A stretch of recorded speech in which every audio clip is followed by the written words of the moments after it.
आडोळी येथे विजेच्या शॉर्ट सर्किटमुळे आग लागून शेतकऱ्यांचे लाखोचे नुकसान। वाशिम तालुक्यातील आडोळी शेत शिवारातील शेतकरी शेख हमजा शेख कोडाजी ह्या शेतकरी बांधवांचे विजेच्या शॉर्ट सर्किटमुळे 7 लाखाचे नुकसान झाले असल्याची माहिती मिळालेली आहे। या शेतकऱ्यांच्या शेतात 3 एकर संत्रा पीक होते। शॉर्ट सर्किटच्या आगीने संपूर्ण संत्रा जळून खाक झाला।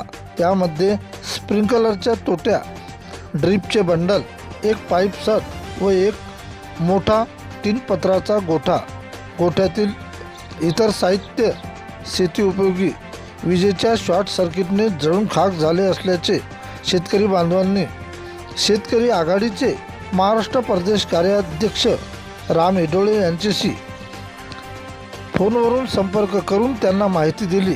त्वरित राम एडोळे हे घटनास्थळी येऊन त्यांनी पाहणी केली व नुकसान भरपाई देण्यासाठी तहसीलदार MSEBचे जेई गिरेसाहेब, बीड जमादार ग्रामीणचे वाघमारे साहेब तथा तहसीलदार पळसकर साहेब यांच्याशी फोनवरून संपर्क साधून नुकसानग्रस्त शेतकऱ्यांना फुल मदत शासनाकडून देण्यात येण्यासाठी विनंती केली असल्याची माहिती मिळालेली आहे।